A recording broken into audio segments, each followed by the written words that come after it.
자, 제일파마홀딩스 보도록 하겠습니다. 이제 금요일날 일단 마이너스 6.58%로 상당 부분 하락을 하기는 했는데요. 그래도 이제 요즘 시장에서 이 정도의 흐름이라고 하면은 나쁘지 않은 그런 상황입니다.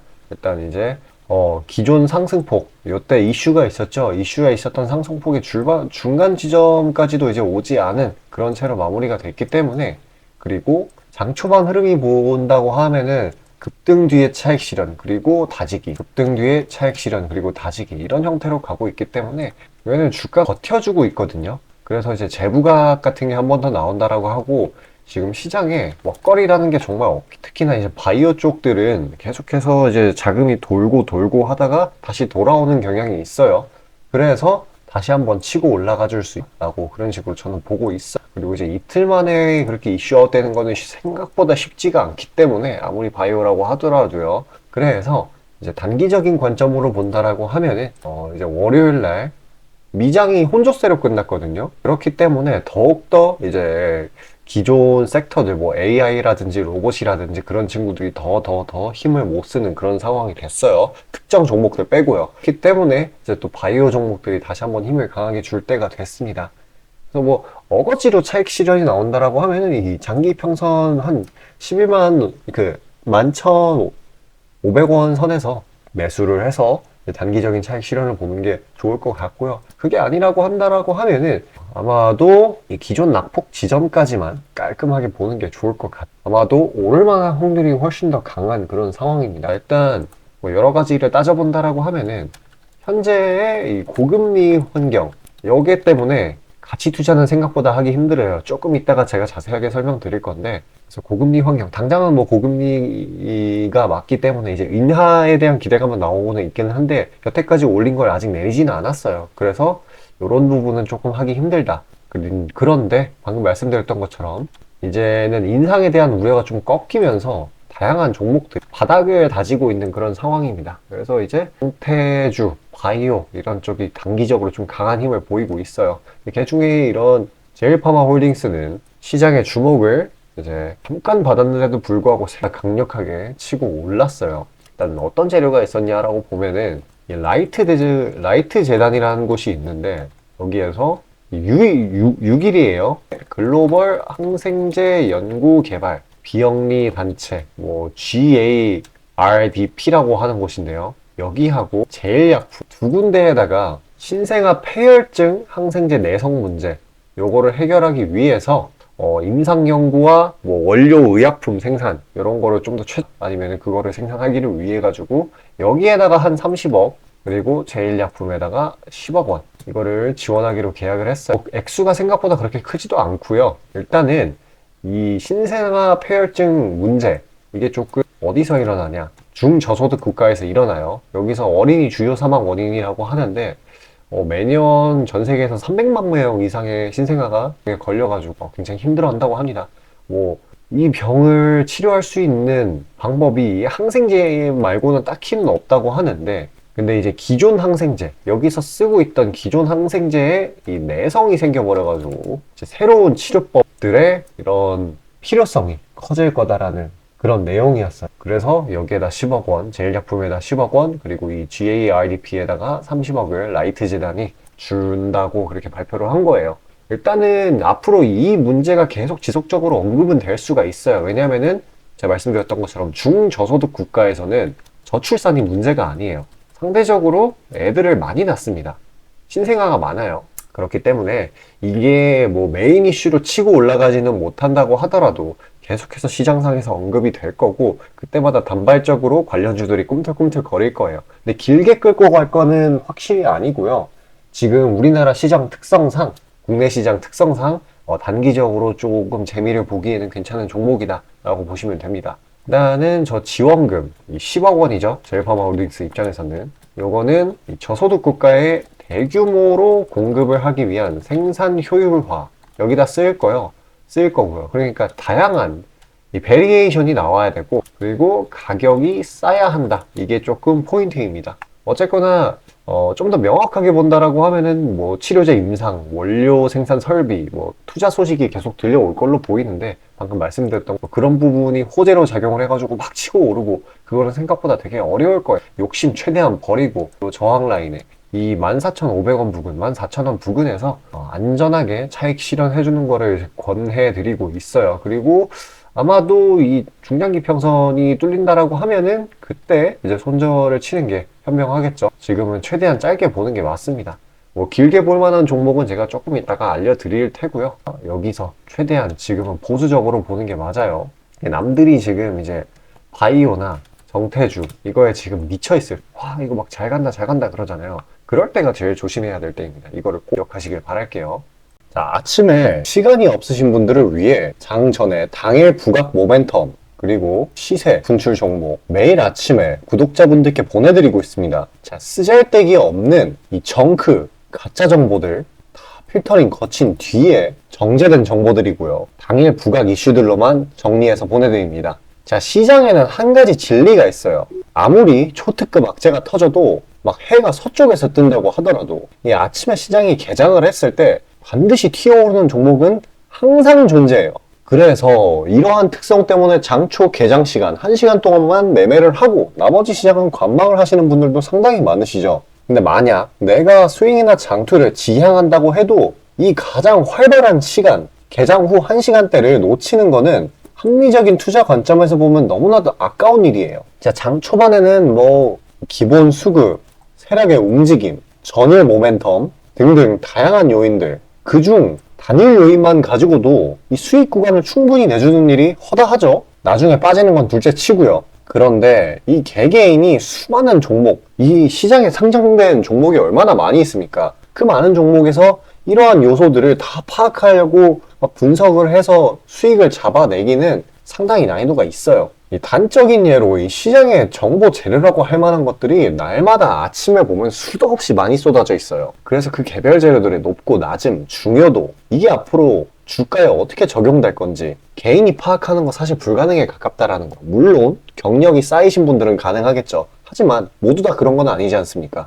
혼자 분석을 하려 한다면 본업이 있어가지고 시간이 부족할 수 있고 앞서 말씀드린 것처럼 이 시장 경험 분석이 부족해서 그로 인해 재료 해석에 대한 미숙도 있을 수 있고 아무튼 이 황금 같은 시간에 안 그래도 변수를 줄여야 될 시간에 자잘한 변수가 오히려 추가가 된다는 거. 자, 제가 왜 이런 말을 이렇게 장황하게 하느냐? 제가 다 제공하겠다는 거예요. 저랑 제 팀이 날마다 추리고 추린 당일 모멘텀 그리고 당일에 부각될 만한 알짜 정보들을요. 당연히 가짜 찌라시 같은 건 알아서 걸러드리겠죠. 요즘 같은 정보 과잉 시대인 만큼 제대로 걸러야 하잖아요. 승률이야 말할 것도 없습니다. 만약에 적중률이 낮다라고 한다면은 이 많은 분들이 계속해서 정보 받아보고 있지 않을 테니까요. 비중, 진입가, 손절가 다 제시해서 안내드리고요. 정말 중요한 손절가까지 매번 철저하게 다 챙기고 있습니다. 처음부터 끝까지 이런 식으로 다 떠먹여드린다는 거. 자, 그리고 정말 중요한 얘기인데 이 시장에 100%라는 건 없어요. 그래서 날마다 수익이 난다라는 거는 정말 말도 안 되는 일이죠. 저도 100% 장담 못 드립니다. 하지만 팩트를 말씀드리면은 저는 매번 분석을 통해서 진짜 머리가 갈릴 정도로 분석을 해서 분명히 높은 수익률로 시장에서 살아남아오고 있어요. 손절, 비중 관리 철저히 해가면서요. 포트폴리오 전체 수익률을 우상향시키고 있단 말입니다. 그래서 이렇게 말씀드릴 수가 있어요. 저를 꾸준히만 따라오신다면은 여태 해오셨던 것과는 전혀 다른 돈의 흐름, 그게 뭔지 맛보여 드리겠습니다. 자, 이 주식시장에서 돈을 어떻게 벌어가는 건지 알게 해드리겠다고. 신청 방법 어려운 거 없어요. 지금 화면 상단에 나오는 제 번호로 문자 남겨주시면 한 분 한 분씩 다 안내드릴 거예요. 그래서 내가 만약에 종목만 원한다고 하면은 종목만 받아보시면 되는 거고 주식 관련 질문, 당일 시장 리포트 이런 거 다 가능합니다. 다 제공해드려요. 당연히 무료고요. 금전 요구 일체 없습니다. 저는 그냥 정보랑 종목만 제공해드리는 거니까요. 다시 한번 강조드리지만 화면 위 제 개인 번호로 연락 주시면 되겠습니다. 자, 시장 파악 한번 하고 가겠습니다. 일단 금요일날 저녁에 뉴욕 증시 이때는 블랙 프라이데이를 맞아가지고 혼조세로 마감을 했어요. 일단 이 목요일날 저녁에 우리나라 시장 기준으로요. 목요일날 저녁에 추수감사절 연휴로 휴장을 했고 금요일날은 블랙 프라이데이의 영향으로 오후 1시 이때 마감을 했거든요. 그래서 거래량이 상당히 적었던 것도 혼조세에 일정 부분 영향을 줬다라고 보고 있습니다. 일단 우리나라 시장은 보게 된다라고 하면은 이런 식으로 코스피와 그리고 코스닥 둘 다 약한 하락 마감을 했고, 상대적으로 코스피의 하락폭이 컸었는데 이런 부분은 2차 전지라든지 반도체 대형주들이 일정 부분 차익 실현이 나오면서 코스피가 상대적으로 더 많이 떨어진 걸로 보시면 돼요. 2차 전지의 경우에는 이 트럭 당선될 시에 IRA 이거를 폐지해버린다, 그런 소식에 일정 부분 약세를 보였던 걸로 보고 있고요. 이 반도체의 경우에는 단기 사이클 조정을 가지는 구간이기 때문에 어쩔 수 없이 이 정도로 마무리가 잘 되었다고 보고 있어요. 그렇다고 하더라도 일단 장기 평선 위로 이제 올라와 주기는 했기 때문에 이제 금방 반발 매수세가 들어올 걸로 보이고요. 그리고 지금 2500 피겨점을 살짝 아래로 뚫은 그런 상황이기 때문에 피겨 지지리도 어느 정도 역할해 줄 거라고 보고 있습니다. 시장이 딱 진짜 산타랠리 직전 정말 재미없는 타이밍이에요. 매수나 매도세 모두 약한 그런 상황이고 신규 자금이라는 것도 딱히 없어요. 따라서 이 큰 세력이 한번 돈을 이제 투입을 하게 된다라고 하면은 방향이 잡혀버리는 그런 형태가 자주 보이고 있어요. 물론 별로 이제 시총이 그리 크지 않은 종목들 위주로요. 그래서 지금 정치 테마주들이 굉장히 강한 거고 바이오가 강한 거고, 기존에 이런 추세를 형성을 했었던 테마주들 뭐 로봇 테마라든지 뭐 AI 이런 친구들이 생각보다 안 가는 거는 큰 손들이 그쪽에다 돈을 당장은 넣고 있지 않기 때문에 보시면 됩니다. 그리고 중요한 게 금융 환경, 지금 이제 금리 인상에 대한 인하에 대한 기대감이 계속 생기고 있는데 당장은 고금리 환경이 맞잖아요. 아직은 내리지는 않았습니다. 그렇기 때문에 기업 입장에서 투자를 못하고 고용도 못하고 배당도 못 주고, 그리고 특히 우리나라 기업들의 경우에는 자사주 매입 소각을 거의 안 하죠. 그렇기 때문에 뭐 우리나라 시장뿐만 아니라 미국 시장에서도 이 M7, 매그니피센트 7이라고 7개의 거대한 기업입니다. 엔비디아, 테슬라 그런 친구들 있잖아요. 일단 뭐 분야를 나눈다라고 하면은 AI 쪽, 그리고 자율주행, 그리고 XR은 뭐 메타 이 정도가 있을 수 있겠고, 자율주행은 모두가 아시다시피 테슬라, 그리고 AI나 뭐 엔비디아, AMD 이런 친구들, 대부분 빅테크 기업들. 그래서 이런 친구들만 어떻게 보면 잘 가고 있는 상황이에요. 이 친구들 이제 고용도 계속 하고 있죠. AI 전문가 계속해서 고액 연봉을 주면서 영입을 하고 있으니 다들 마찬가지입니다. 그리고 괜히 매그니피센트 7이 아니에요. 회사 자금이 빵빵하기 때문에 배당도 주고 투자도 막 하고 자사주 매입 소각도 하고, 그렇기 때문에 이제 우리나라 국내 기업들 어떤 방식으로 지금 매매를 해야 되냐, 이거를 감안을 했을 때 이 라인에 있는 이 기업들의 밸류체인의 하위 단계 아니면 그 밸류체인 내에 있는 그런 종목을 하는 게 맞아요. 뭐 AI라면 HBM, 자율주행이라면 또 관련주, 또 XR 관련주 이런 식으로요. 그게 아니라고 하면은 굉장히 봐야 하는 그런 상황이에요. 이런 것들은 좀 눌리는 구간에서 관련주들은, M7 관련주들은 최대한 눌리는 구간에서 들어가 주고 일정 부분 보유 기간을 길게 잡아주는 게 맞고요.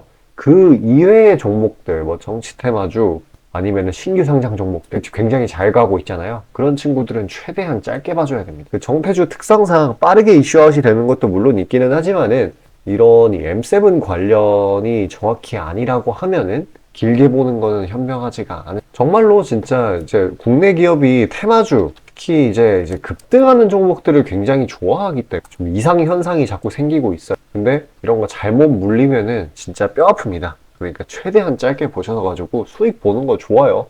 그러니까 제가 뭐 가치주만 하라고 하는 게 말씀드리는 게 아니고 그 종목에 따른 종목 그리고 섹터에 따른 전략이 있는데 그냥 오를 때까지 주구장창 기다리기만 하시는 분들이 너무 많기 때문에 그러지 마라고 말씀드리는 겁니다. 만약에 주구장창 들고 있을 거면은 제가 아까 말씀드렸던 이 M7 관련 종목들 거기서 그냥 존버 타는 거예요. 그럼 결국에는 올려줄 테니까 그 친구들이 뭐 엔비디아라든지 MS라든지 그런 친구들이 올려줄 테니까. 근데 그게 아니라고 하면은 최대한 짧게 보는 게 맞습니다. 가서 단기적인 수익 보는 거 정말 좋. 그리고 이제 M7 관련주들에서 이제 존버를 때리라는 이유가 뭐냐고 하면은 미국 시장 특징이 있어요. 왜냐면은 걔네들은 단타를 하면은 수수료, 세금 이거를 진짜 어마어마하게 때려요. 근데 이게 뭐 보유 기간이 1년 넘어가고 그럴수록 이게 기하급수적으로 줄어들게 됩니다. 그냥 시장 자체가 자사주 매입 소각도 막 하고 이런 수수료적인 시스템적인 부분에서도 그쪽에서는 장려를 해요. 우리나라 시장처럼 막 천하제일 단타대회 이렇게 벌어지는 그런 장이 아니에요. 그렇기 때문에 이쪽은 볼 거면 최대한 짧게 보고 길게 내가 존버를 할 거다, 내가 손절 잘 못한다 라고 하시는 분들은 이 M7 관련 종목들 눌리는 구간에서 최대한 안전하게 들어가시는 걸 권해드려요. M7 관련 종목들 뭐 있는지 잘 모르겠다, 어떤 게 괜찮은지 잘 모르겠다 하시는 분들은요, 이 화면 상단 위에 보이시는 저 번호로 숫자 5 보내주시면은 제가 알아서 다시 보내드리고 있습니다.